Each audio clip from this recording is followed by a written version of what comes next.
आज की क्लास में हम लोग रोटेशनल मोशन स्टार्ट करेंगे, ठीक है। तो रोटेशनल मोशन में सबसे पहले आपका आएगा what is rigid body. Rigid body क्या होता है, ठीक है। तो जो रिजिड बॉडी का कॉन्सेप्ट है, जैसे मान लो कि हमारे पास क्या है, मार्कर है ना। तो रिजिड बॉडी का मतलब होता है जिसका शेप और साइज हम लोग चेंज नहीं कर सकते हैं, ठीक है। तो अगर हम शेप और साइज चेंज नहीं करेंगे तो इसका सेंटर ऑफ मास से जो इसका रेडियस होगा वो क्या होगा, कांस्टेंट होगा। यानी डिस्टेंस हमेशा क्या होगा, कांस्टेंट होगा। तो उसी को क्या बोलेंगे, रिजिड बॉडी बोलेंगे। तो वही चीज बोला है व्हाट इज रिजिड बॉडी। तो बोला है in a rigid body distance between 2 point remains constant does not change also its shape and size remains same. मतलब शेप और साइज भी हम क्या करेंगे, चेंज नहीं कर सकते हैं। जैसे मान लो इसका शेप और साइज चेंज नहीं कर रहे हैं तो इसका मतलब ये किसका एग्जाम्पल है, रिजिड बॉडी का एग्जाम्पल है। अब मान लो कि हमारे पास ये चार्जर है। अब बताओ क्या इसका शेप और साइज में चेंज कर पा रहा हूँ, बिल्कुल कर पा रहा हूँ। तो क्या आप इसको रिजिड बॉडी बोलोगे, बिल्कुल नहीं। तो रिजिड बॉडी का मतलब होता है कि जिसका शेप और साइज हम चेंज नहीं कर सकते, ठीक है। उसके बाद एक्सिस ऑफ रोटेशन क्या होता है, एक्सिस ऑफ रोटेशन होता है जहां से जिस एक्सिस से कोई बॉडी क्या करे, रोटेट करना स्टार्ट करे। तो एक्सिस ऑफ रोटेशन इसका ये वाला पार्ट हो गया। अगर बॉडी यहां से रोटेट कर रहा है तो इसका एक्सिस ऑफ रोटेशन ये वाला पार्ट हो जाएगा। इसमें जो सबसे ज्यादा इंपॉर्टेंट है वो है आपका मोमेंट ऑफ इनर्शिया। तो मोमेंट ऑफ इनर्शिया जैसे आप लोग मास पढ़े थे काइनेमेटिक्स में, तो वैसे ही मोमेंट ऑफ इनर्शिया आ जाएगा आपका रोटेशनल मोशन में। तो मोमेंट ऑफ इनर्शिया को हम लोग किससे डिनोट करेंगे, आई से डिनोट करेंगे। तो हमेशा कहां से कैलकुलेट किया जाता है, तो हमेशा एक्सिस ऑफ रोटेशन से कैलकुलेट किया जाता है। जैसे मान लो यहां पर कोई एक बॉडी है, बोतल ही मान लो, ये पानी का मान लो बोतल है। तो इसके सेंटर ऑफ मास से इसके एक्सिस ऑफ रोटेशन जो होंगे वो इनफिनाइट होंगे। मतलब कहीं से भी इसको क्या कर सकते हो, रोटेट करवा सकते हो। तो एक्सिस ऑफ रोटेशन क्या होगा, इनफिनाइट होगा। कंसेप्चुअल क्वेश्चन के लिए ध्यान से सुन लो, किसी भी बॉडी का, किसी भी रिजिड बॉडी का एक्सिस ऑफ रोटेशन क्या होता है, इनफिनाइट होता है। तो वही चीज लिखा हुआ है, a body may have infinite axis of rotation, so we can say a body may have a value of infinite moment of inertia. यानी एक्सिस ऑफ रोटेशन इनफिनाइट है तो एक्सिस ऑफ रोटेशन से मोमेंट ऑफ इनर्शिया निकालते हैं तो moment of inertia किसी भी body का क्या हो जाएगा, इनफिनाइट हो जाएगा। अब मोमेंट ऑफ इनर्शिया निकालते कैसे हैं, तो मोमेंट पहले तो मोमेंट ऑफ इनर्शिया के बारे में समझो। तो मोमेंट ऑफ इनर्शिया क्या होता है, टेंसर फिजिकल क्वांटिटी होता है। जैसे करंट आपका क्या था, टेंसर फिजिकल क्वांटिटी था, वैसे ही आपका मोमेंट ऑफ इनर्शिया क्या है, टेंसर फिजिकल क्वांटिटी है। अगर ऑप्शन में टेंसर नहीं दिया रहेगा तो क्या टिक करोगे, स्केलर क्वांटिटी टिक करोगे। ऐसा यूनिट आपको पता होना चाहिए, क्योंकि देखो मोमेंट ऑफ इनर्शिया का फॉर्मूला ही होता है mr स्क्वायर। तो अगर फॉर्मूला भी याद है तो यूनिट बता दोगे, मास का किलोग्राम और डिस्टेंस का मीटर स्क्वायर। तो मोमेंट ऑफ इनर्शिया का यूनिट क्या हो जाएगा, किलोग्राम मीटर स्क्वायर। अगर मैं डायमेंशन की बात करूं तो ml स्क्वायर आपको याद रखना है। और यही चीज बताया कि इट रोटेट क्या करेगा, मतलब ये मास से क्या है, मास का एनोलॉजस है, ठीक है। अब मोमेंट ऑफ इनर्शिया का फॉर्मूला क्या होगा, जैसे मान लो ये रिजिड बॉडी है, बॉडी को मैं इस एक्सिस से क्या कर रहा हूं, रोटेट करवा रहा हूं। तो मान लो एक पॉइंट मास m1 की बात कर रहा हूं, तो ये पॉइंट मास m1 है, यहां से डिस्टेंस इसका r1 है। तो अगर मोमेंट ऑफ इनर्शिया निकाले तो इसका मोमेंट ऑफ इनर्शिया क्या हो जाएगा, मास इंटू डिस्टेंस का स्क्वायर। तो I बराबर क्या हो जाएगा, m1 r1 स्क्वायर प्लस, ऐसे ही दूसरे मास के लिए करोगे तो m2 r2 square plus m3 r3 square dot dot. मान लो कि पॉइंट मास n तक लिए हो तो mn rn का स्क्वायर हो जाएगा। अगर इसको मैं शॉर्ट फॉर्म में लिखूं तो ये इसका समेशन का साइन होता है मैथ का, तो इसको शॉर्ट फॉर्म में लिखूंगा तो I इक्वल टू 1 से शुरू करूंगा और n तक जाऊंगा और शॉर्ट में क्या लिखूंगा, mi ri स्क्वायर। अगर I की जगह 1 रखोगे तो देखो m1 r1 स्क्वायर मिल जाएगा, I की जगह 2 रखोगे तो m2 r2 का स्क्वायर मिल जाएगा। तो ये जनरल फॉर्म और ये इसका शॉर्ट फॉर्म है। अब क्या है r, आप लोग जानते हैं r हमेशा perpendicular distance of mass from axis of rotation. यानी यहां से एक्सिस ऑफ रोटेट कर रहा है बॉडी, तो हमेशा जो भी डिस्टेंस लोगे इसके परपेंडिकुलर वाला डिस्टेंस लेंगे, ये आपके माइंड में होना चाहिए, है ना। जैसे यहाँ पर मान लो कि कोई भी बॉडी है और इसका एक्सिस ऑफ रोटेशन ये है, इसका कहेगा मोमेंट ऑफ इनर्शिया बताओ, तो कुछ नहीं करेंगे, मास इनटू परपेंडिकुलर डिस्टेंस, यानी जहां 90 डिग्री एंगल बनाएगा वही वाला डिस्टेंस लेंगे। तो मोमेंट ऑफ इनर्शिया का फॉर्मूला क्या हो जाएगा, I बराबर mr स्क्वायर, याद रखना, लेकिन r क्या लेंगे, परपेंडिकुलर डिस्टेंस लेंगे, ठीक है। इसके बाद मोमेंट ऑफ इनर्शिया क्या चीज पे डिपेंड करता है, ये आपके माइंड में होना चाहिए। तो मोमेंट ऑफ इनर्शिया आपका मास ऑफ द बॉडी पे डिपेंड करता है, फॉर्मूला जाहिर सी बात है mr² है तो मास पे डिपेंड करेगा। दूसरा है एक्सिस ऑफ रोटेशन पे डिपेंड करता है, जिस एक्सिस से वो रोटेट कर रहा है। तीसरा perpendicular distance from axis of rotation यानी r पे डिपेंड करेगा। और मास डिस्ट्रीब्यूशन यानी जितना मास डिस्ट्रीब्यूशन होगा, जैसे मान लो कि यहाँ ले रहे हो तो मास डिस्ट्रीब्यूशन कुछ और होगा, यहाँ ले रहे हो तो मास डिस्ट्रीब्यूशन कुछ और होगा। यहाँ से नीट और जेईई में क्वेश्चन पूछ रखा है, इसलिए इसको ध्यान से समझो। कल सेंटर ऑफ मास पढ़ाया था, तो 2 पॉइंट मास में जैसे मैंने बोला था कि सेंटर ऑफ मास बीचों बीच है, तो मान लो m1 और m2 के बीच का डिस्टेंस कितना है, r है। तो अगर यहाँ पर r1 डिस्टेंस पूछ रहा था तो r1 कैसे निकाल रहे थे, m2 को ले रहे थे, टोटल लेंथ से मल्टीप्लाई कर रहे थे और दोनों मास को क्या कर रहे थे, ऐड कर दे रहे थे। तो r1 जो सेंटर ऑफ मास में पढ़े थे वैसे ही r1 निकाल लोगे। अगर मोमेंट ऑफ इनर्शिया पूछेगा तो मोमेंट ऑफ इनर्शिया ऐसे ही r2 निकाल लोगे। तो मोमेंट ऑफ इनर्शिया का फॉर्मूला क्या होता है, m रिड्यूस्ड इनटू r²।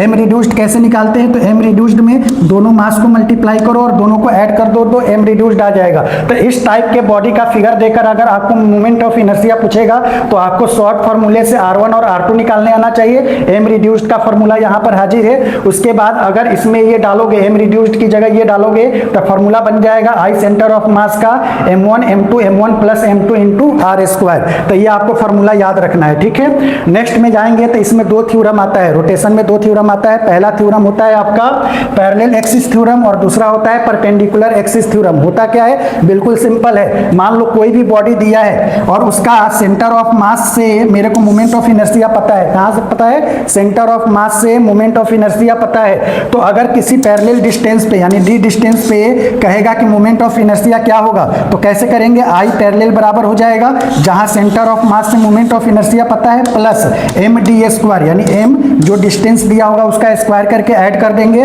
तो moment of inertia about parallel axis आ जाएगा। ये एप्लीकेबल किसके लिए है, 2D के लिए भी एप्लीकेबल है और 3D बॉडी के लिए भी एप्लीकेबल है। ये आपको पता होना चाहिए। कंडीशन क्या है, the 2 axis must be parallel to each other, यानी जब भी पैरेलल एक्सिस थ्योरम लगाओगे तो ये दोनों एक्सिस क्या होने चाहिए, पैरेलल होने चाहिए, ठीक है। One of the axis must pass through centre of मास, यानी जो पहला एक्सिस है एक एक्सिस सेंटर ऑफ मास से पास होना चाहिए, ठीक है। उसके बाद अगर हम लोग आते हैं परपेंडिकुलर एक्सिस थ्योरम पे, तो परपेंडिकुलर एक्सिस थ्योरम में क्या कहेगा, 3 एक्सिस जानते हैं आप, IX, IY और IZ। तो यहाँ पे तीनों अगर एक दूसरे पर म्यूचुअली परपेंडिकुलर है, म्यूचुअली परपेंडिकुलर का मतलब तीनों अगर एक दूसरे पे 90 डिग्री का एंगल बनाता है। तो अगर IZ निकालोगे तो IZ बराबर क्या होगा, IX प्लस IY को जोड़ देना। और याद रखना ये ओनली 2D बॉडीज के लिए एप्लीकेबल है, ठीक है। और यहाँ पर नोट में दे रखा है कि 2 axis must be lie in the same plane, यानी सेम प्लेन में होना चाहिए, X और Y प्लेन में होना चाहिए। Third axis must be perpendicular to plane, third axis ये प्लेन पे क्या होना चाहिए, परपेंडिकुलर होना चाहिए। और and need not pass through centre of mass, अगर ये सेंटर ऑफ मास से पास करता है तो ठीक है, नहीं भी करता है तो ये थ्योरम वैलिड है। इसके बाद मैंने ये 3 एग्जांपल लिए अलग अलग, ये IZ है तो IZ बराबर क्या हो जाएगा, IX प्लस IY। ऐसे ही अगर IX निकालोगे तो IX बराबर क्या हो जाएगा, IY प्लस IZ। और ऐसे ही IY निकालोगे तो IY बराबर क्या हो जाएगा, IX प्लस IZ। तो ये आपका थ्योरम है, दोनों थ्योरम आपको पता होना चाहिए। इसके बाद अगर हम लोग जाते हैं तो अब आपको कुछ स्पेशल बॉडी होंगे जिसका मोमेंट ऑफ इनर्शिया पता होना चाहिए, उससे आपका काम हो जाएगा। तो जो इंपॉर्टेंट होगा क्वेश्चन करवाऊंगा, देख लेना बार बार क्वेश्चन में क्या पूछ रखा है, उसका मोमेंट ऑफ इनर्शिया रट के जाना पेपर में। तो पहला है some important moment of inertia में थिन रॉड, रॉड का तो इंपॉर्टेंट है, याद कर लेना। देखो ये रॉड है, रॉड का अगर सेंटर ऑफ मास से अगर इसको रोटेट करवा रहा है तो इसका कहेगा मोमेंट ऑफ इनर्शिया बताओ। मान लो कि रॉड का मास m है और इसका डिस्टेंस क्या है, l है, तो ये सबको रटा होना चाहिए कि मोमेंट ऑफ इनर्शिया रॉड का क्या होता है, centre of axis say about ml² upon में 12, ml² अपॉन में 12। लेकिन एक्सिस ऑफ रोटेशन यानी इस छोर से पूछेगा तो मोमेंट ऑफ इनर्शिया क्या हो जाएगा, ml²/3। ये आपको पता होना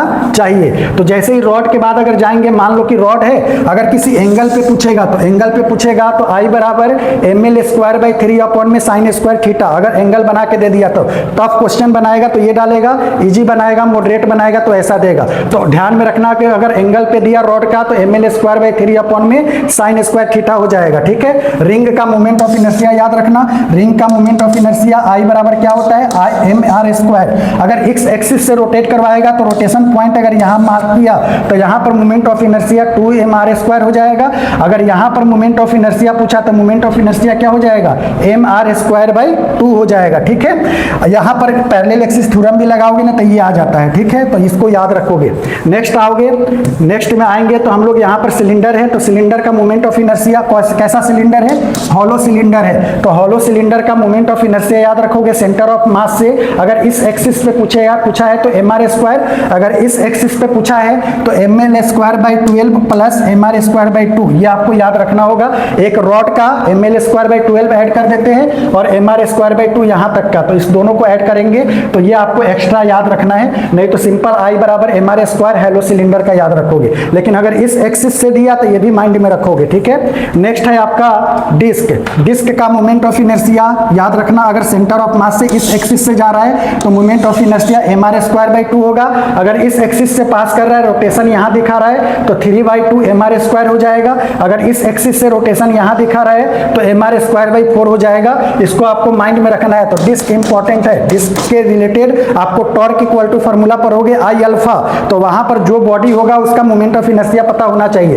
हॉलो स्फीयर होगा तो हॉलो स्फीयर का मोमेंट ऑफ इनर्शिया 2/3 mr² होता है। अगर इस पॉइंट से पूछेगा, मान लो कि अगर आपको सिर्फ यही याद है ना कि यहाँ से मोमेंट ऑफ इनर्शिया 2/3 mr² होता है, तो यहाँ से पैरेलल एक्सिस थ्योरम लगा लोगे। पैरेलल एक्सिस थ्योरम क्या कहता है कि I बराबर क्या हो जाएगा, 2/3 mr² प्लस, अब किसको ऐड करेंगे, इसको। तो मान लो कि मास m है तो इसका मोमेंट ऑफ इनर्शिया क्या हो जाएगा, mr², बस ऐड करो यही आएगा 5/3 mr²। एलसीएम लोगे तो यहाँ बनेगा 3, तो ये हो जाएगा 2mr² प्लस 3mr², 3mr², तो ये आ गया 5/3 mr²। तो अगर आप यही माइंड में रखते हो तो यहाँ से पूछेगा तो पैरेलल एक्सिस थ्योरम लगा लो। अगर इस कैलकुलेशन से बचना चाहते हो तो सीधे रट्टा मार लो, ठीक है। इसके बाद अगर हम आते हैं सॉलिड सिलेंडर पे, तो सॉलिड सिलेंडर पे मोमेंट ऑफ इनर्शिया mr²/2 होगा। इस एक्सिस से जाओगे तो ml²/12 प्लस mr²/4 होगा। ये एक्स्ट्रा आपको याद रखना होगा।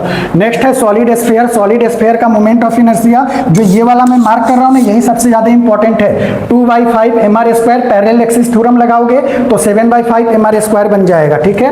नेक्स्ट आओगे, अगर रेक्टेंगुलर लेमिना सीट है तो रेक्टेंगुलर लेमिना सीट में आप लोग जानते हैं इसका लेंथ होता, ब्रीथ होता, तो ये आपका लेंथ है। तो लेंथ के अबाउट अगर मोमेंट ऑफ इनर्शिया बोलेगा तो I बराबर ml²/3 याद रखोगे। अगर ब्रीथ के अबाउट मोमेंट ऑफ इनर्शिया बोलेगा तो I बराबर mb²/3 याद रखोगे, ठीक है। इसके बाद मान लो कि आपको लेंथ और ब्रीथ से पूछा ही नहीं, सीधे सेंटर ऑफ मास से पूछ लिया, तो कुछ नहीं करना है। सेंटर ऑफ मास से पूछेगा तो आपको दोनों को ऐड कर देना, ठीक है।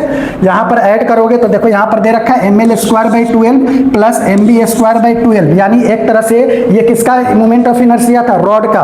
तो रॉड का लेंथ के अबाउट ml²/12 को ऐड कर दिए, प्लस रॉड का बेस के अबाउट mb²/12 ऐड कर दिए, तो सेंटर अबाउट से रेक्टेंगुलर लेमिना सीट का आपका मोमेंट ऑफ इनर्शिया आ जाएगा, ठीक है।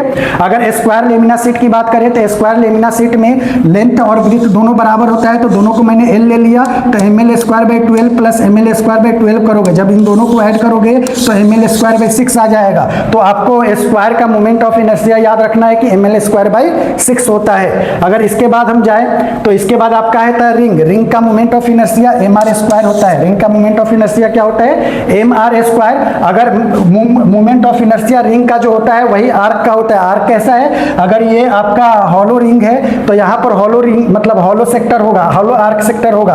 तो याद रखना कि दोनों का मोमेंट ऑफ इनर्शिया क्या होता है, mr² होता है। लेकिन जैसे ही आपका डिस्क आ जाएगा तो डिस्क का मतलब ये, तो इसका मोमेंट ऑफ इनर्शिया mr²/2 होगा।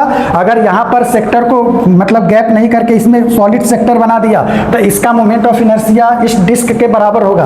तो आपको क्या याद रखना है, याद रखना है कि रिंग का मोमेंट ऑफ इनर्शिया इस वाले सेक्टर के बराबर होगा और डिस्क का मोमेंट ऑफ इनर्शिया इस सेक्टर के बराबर होगा। तो इतने फिगर का आपको मोमेंट ऑफ इनर्शिया याद रखना है। जो बार बार आता है उसमें आपका डिस्क आ जाएगा, रिंग आ जाएगा। ये सब क्वेश्चन के थ्रू आप लोग देख लोगे कि कैसा क्वेश्चन बार बार आता है। इसके बाद कुछ की पॉइंट है जो कि आपको याद रखना है। की पॉइंट यही है कि कोई भी सीट अगर ऐसा दिया होगा, अगर इसके सेंटर ऑफ एक्सिस से पास कर रहा है तो इस केस में मोमेंट ऑफ इनर्शिया सारा बराबर हो जाएगा, यानी I1 बराबर हो जाएगा, I2 बराबर हो जाएगा, I5 बराबर हो जाएगा, जाएगा I3। कंडीशन क्या है कि ये सेंटर ऑफ मास से एक्सिस पास होना चाहिए, तो उस केस में I1 बराबर I2 बराबर I3 बराबर I4 बराबर ml²/12 हो जाएगा, यानी जो रॉड का मोमेंट ऑफ इनर्शिया था उसी के बराबर हो जाएगा। ठीक है, इसके बाद रेडियस ऑफ जाइरेशन। रेडियस ऑफ जाइरेशन क्या होता है, तो रेडियस ऑफ जाइरेशन को मैं K से डिनोट करूंगा।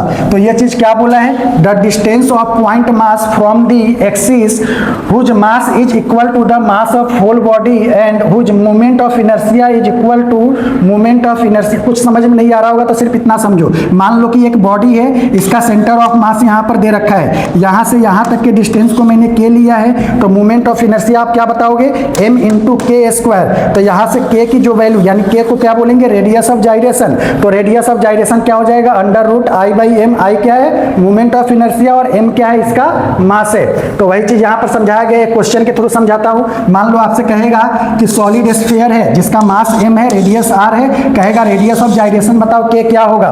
तो सॉलिड स्फीयर है, तो सॉलिड स्फीयर का इस एक्सिस से अबाउट बोला है, तो अभी देखो ऊपर बताया होगा, तो इसका मोमेंट ऑफ इनर्शिया जो होता है I बराबर 7/5 mr²/4, 7/5 mr² होता है। तो यानी I बराबर mr², मैंने क्या किया, mk² फार्मूला लगा दिया, यहाँ पर मोमेंट ऑफ इनर्शिया डिस्क का रख दिया 7/5 mr² बराबर mk²। यहाँ से m शहीद हो गया, तो शहीद होने के बाद k² यानी रूट चढ़ेगा, तो रूट चढ़ेगा तो √7/5 r का स्क्वायर, यानी स्क्वायर से स्क्वायर कटेगा r, यानी यहाँ से यहाँ पे रेडियस ऑफ जाइरेशन की वैल्यू क्या आ गई, √7/5 इंटू r।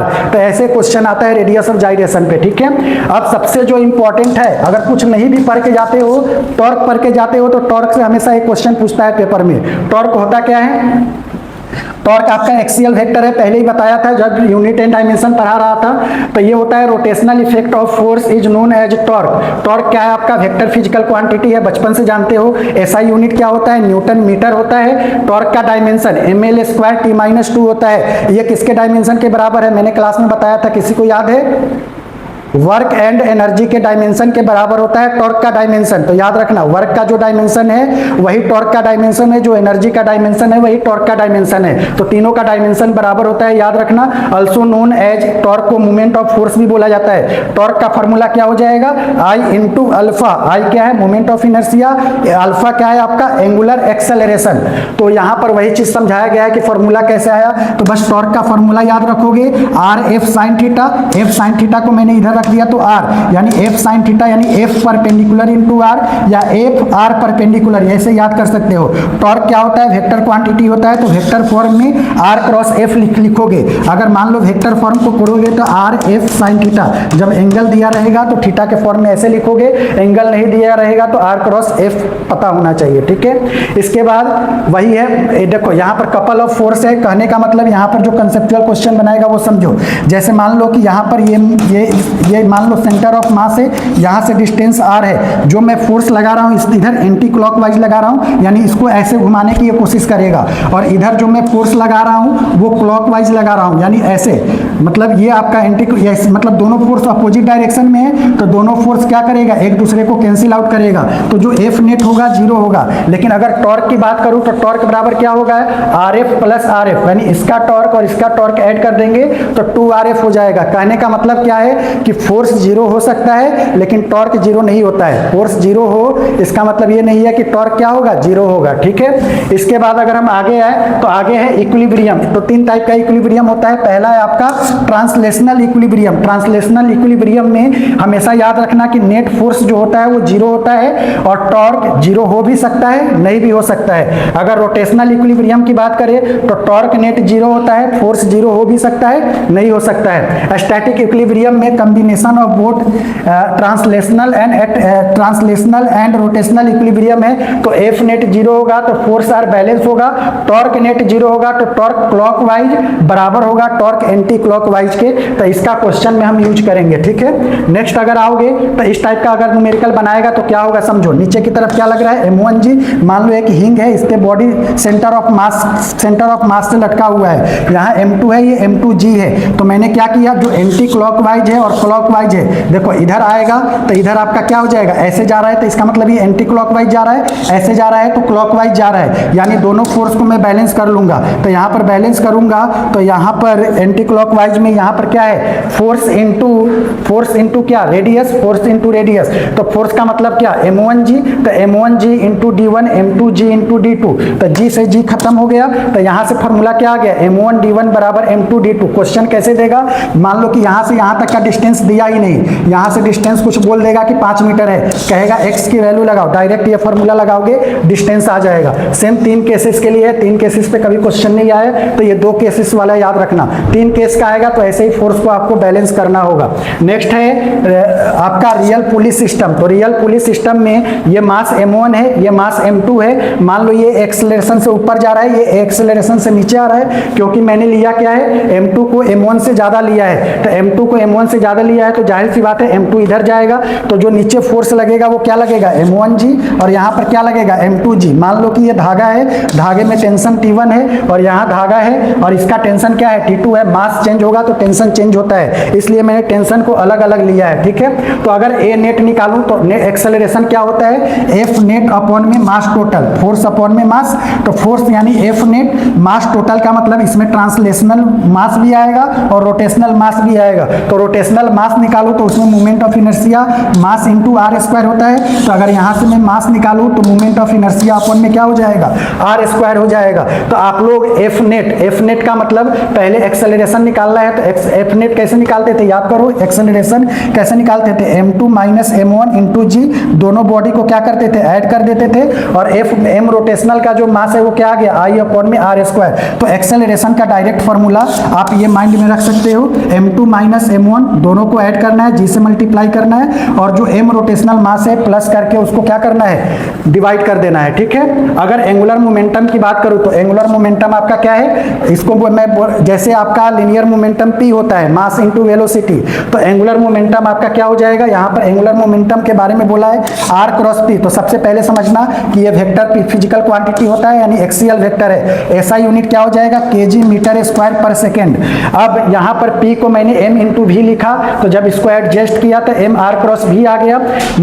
आपका एंगुलर मोमेंटम का दूसरा फॉर्मूला याद रखोगे, m r perpendicular into v, फिर दूसरा फॉर्मूला याद रखोगे m v r परपेंडिकुलर। सबसे ज्यादा इंपॉर्टेंट ये है जब एंगल दिया होगा तो एंगुलर मोमेंटम का फॉर्मूला जो होता है m v r sine theta होता है, तो ये आपको पता होना चाहिए। उसके बाद एंगुलर मोमेंटम ऑफ बॉडी में एक तो formula m v r sine theta जान गए, दूसरा फॉर्मूला L बराबर मोमेंट ऑफ इनर्शिया के टर्म में L बराबर I ओमेगा याद रखोगे। I क्या है, मोमेंट ऑफ इनर्शिया, ओमेगा क्या है, यह है आपका एंगुलर वेलोसिटी। जैसे लिनियर वेलोसिटी को v बोलते हैं तो एंगुलर वेलोसिटी को मैं क्या बोलूंगा, ओमेगा बोलूंगा, ठीक है। खत्म होने का नाम ही नहीं ले रहा है। अगला है कंजर्वेशन ऑफ एंगुलर मोमेंटम। तो कंजर्वेशन ऑफ एंगुलर मोमेंटम में सबसे पहले जैसे देखो कंजर्वेशन ऑफ मोमेंटम पर है तो F क्या हो रहा था, F 0 हो रहा था, और उस केस में इनिशियल मोमेंटम बराबर फाइनल मोमेंटम हो जा रहा था। सेम लीनियर मोमेंटम को उसी से इक्वेट करो, तो if there is no external torque, वहां एक्सटर्नल फोर्स नहीं होता था, यहाँ एक्सटर्नल टॉर्क नहीं होगा,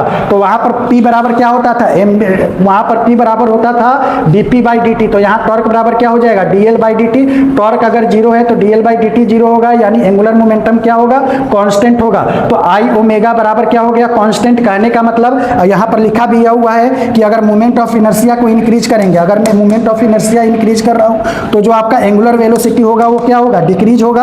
अगर एंगुलर वेलोसिटी को बढ़ाऊंगा तो मोमेंट ऑफ इनर्शिया क्या होगा, कम होगा। यानी अगर कोई चीज कांस्टेंट रहे तो इसको मैं I1 ओमेगा 1 बराबर I2 ओमेगा 2 लिख सकता हूँ, ठीक है। उसके बाद ये आपका कुछ केस है, disc initially rotate in same direction. अगर डिस्क आपका सेम डायरेक्शन में रोटेट कर रहा है तो I1 I2 इसका मोमेंट ऑफ इनर्शिया है, तो आपसे पूछेगा कि फाइनल एंगुलर वेलोसिटी कितना होगा, तो आप माइंड में फॉर्मूला याद रख सकते हो कि I1 into omega 1 plus I2 into omega 2 upon में I1 प्लस I2 कर दूंगा। अगर अपोजिट डायरेक्शन में मूव करेगा तो बस यहाँ साइन चेंज कर देना। तो ये आप याद रख सकते हो अगर डायरेक्ट ऐसा क्वेश्चन पूछे तो। उसके बाद जैसे हम लोगों ने वर्क एनर्जी थ्योरम पढ़ा था तो वैसे ही आप आपका है work energy and power in rotation. अरे जब मैं बोल रहा हूँ, मैं नहीं थक रहा हूँ, तो आप लोग ध्यान से सुनते रहो, इसके बाद मैं बताऊंगा कि आप लोगों ने पेपर में क्या किया है। Work energy and power in rotation, तो यहाँ पर work done by torque, work done by torque यानी जैसे यहाँ पर वर्क डन बाई फोर्स क्या होता था, एफ डॉट एस, तो यहाँ पर क्या हो जाएगा, यहाँ टॉर्क आएगा तो टॉर्क इनटू थीटा, तो इफ टॉर्क इज यूनिफॉर्म रहेगा तब। अब एफ यहाँ पर क्या होता है, एफ डॉट एस, तो यहाँ पर torque D theta, if torque is non uniform रहेगा तो इंटीग्रेशन का हेल्प लेंगे।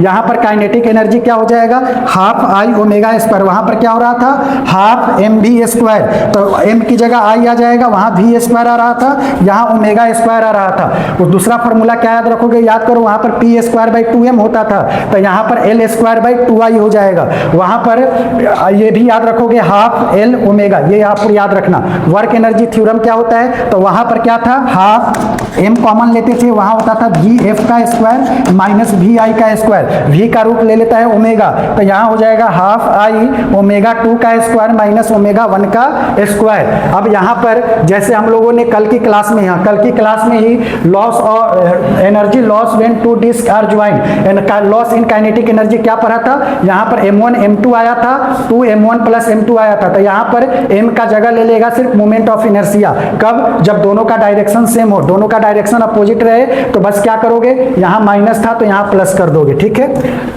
उसके बाद मैकेनिकल एनर्जी कंजर्वेशन की बात करें तो बस याद रखना यहाँ पर कि अगर दो बॉडी शेप ऐसे है तो आप लोग जानते हो शुरू का kinetic energy plus potential energy, बाद के फाइनल पोटेंशियल काइनेटिक एनर्जी और फाइनल पोटेंशियल एनर्जी के बराबर होगा। तो इस केस में अगर कहेगा कि इस बॉडी का वेट क्या होगा, तो वेट का फॉर्मूला डायरेक्ट याद रखोगे, 3g अपॉन में एल, 3 कांस्टेंट है, g क्या है आपका एक्सेलरेशन ड्यू टू ग्रेविटी, जिसकी वैल्यू बचपन से जानते हो 10 होता है, एल का मतलब ये लेंथ आपको दिया रहेगा।